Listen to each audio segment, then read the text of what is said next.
Hey Nathan, how you been? Good, how are you? Good. What's the weather like over there? We know that urban patients typically do better based upon their zip code, that in rural areas they don't have specialist access care, that they often have financial limitations so they can't get to appointments. Some of them don't have transportation.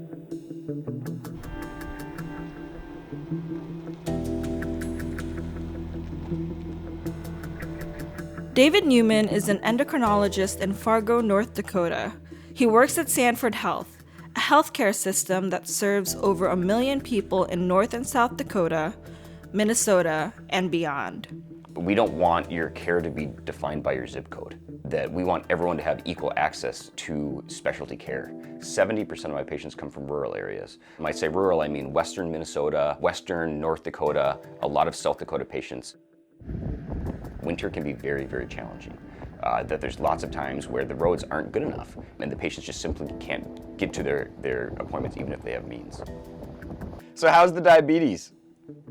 It's going well. Trying to stay up on everything. I think we're managing it pretty good. Pretty smoothly. Rural residents all over the country lack access to specialists like David. According to the National Rural Health Association, there are only 30 specialists for every 100,000 residents in rural areas, compared to 263 specialists in urban areas. David was an early adopter of telehealth, but after the pandemic started, he and other doctors at Sanford ramped up their virtual visits. Many of their patients no longer have to drive long distances just to see their doctor. Gayla Sherman is one of them. Hey Gayla! Hi. How you doing? Okay. She lives in Bismarck, North Dakota, and has type 1 diabetes. Just life? 3 harps in my living room and they're just sitting there. Oh really, man? Telehealth has been a game changer, especially during COVID and then post-COVID. No, it's not. No. When she needs lab work done, Gayla goes to a local laboratory that's affiliated with Sanford. Are you looking at the same stuff I do? Yes. Yes, absolutely I am. Her results show up in her chart that she and David can access. She also uploads data from her insulin pump to her chart so David can see how she's doing. Ooh, I'm 143, don't publicize. That's great. That is really, really good. Initially, I thought, I'm not gonna like this, but I love it. And the longest I've had to wait to hear back from a physician or a nurse typically is maybe 36 hours, but usually it's within 24. Yeah, get it, girl. David is also one of the few providers in the region to offer gender-affirming care. Hey Nick, how you doing, man? Pretty good, how about you? Real good. Nick Gray lives in Jamestown, North Dakota, and has been seeing David for gender-affirming care. Like Gayla, he's opted to do virtual visits. Yeah, that's what I was gonna start actually looking into and seeing what you think would be best bet. So waiting in a waiting room, I've always felt that people are watching me, people are judging you type thing, situations like that. But waiting in like a virtual care, you're just sitting on your phone. Great. What's the insurance status now, Nick? My relationship with Dr. Newman's been really nice. The first visit I seen him in Fargo just to get my first shot and everything. So that's about 100 miles from here.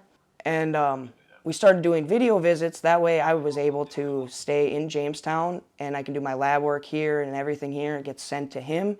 And then we can go from there and figure out dosage and next steps. Bear.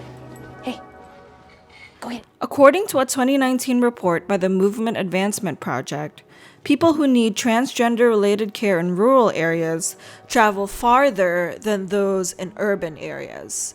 On average, over 70% of transgender people travel less than 25 miles for care.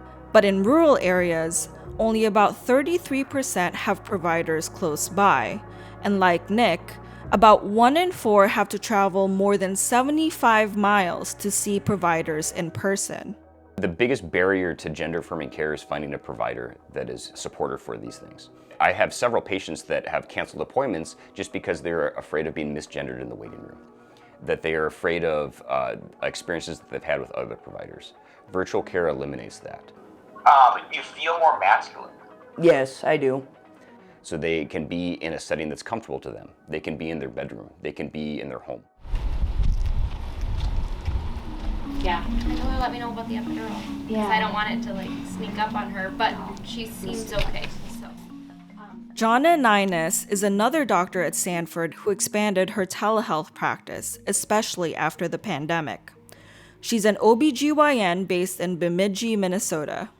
When we first started doing telemedicine, it was right before the pandemic started, and the idea was we would offer an option for low-risk women to receive prenatal care from where they are. Hi! How are you doing? And when the pandemic hit, that changed our focus, and we looked at ways to expand telehealth to women who weren't necessarily the perfect low-risk second-time mom patient. And we found that it wasn't contributing to negative or worse outcomes than patients receiving traditional care. And then we'd like to see you back in about 2 weeks. That would be an in-person visit. So then we'll schedule that as an in-person visit, and then we'll do the next visit after that as virtual. We also started to notice better compliance with prenatal care. Patients were coming to more visits. They were having more adequate care. They were having better postpartum follow-up. And all of this kind of came together, and we started brainstorming and say, how can we make this better? And that's when we really started to launch some of our virtual care options and offering that to more patients. Almost half of the counties in the United States lack an OB-GYN.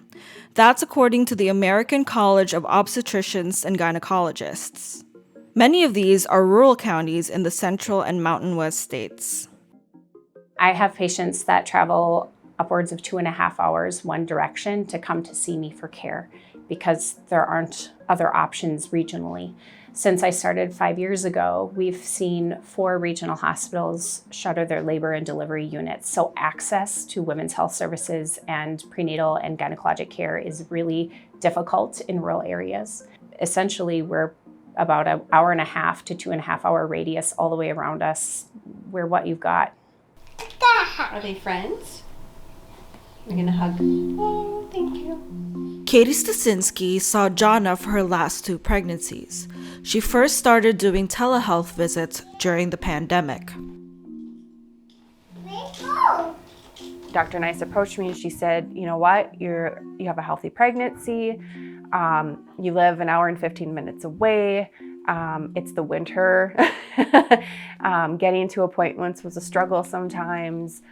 Would you want to consider doing every other appointment telehealth? Find Bluey and Bingo. Where are they? It was almost a comfort knowing that I had access to my doctor, even if I couldn't drive the hour plus to go see her.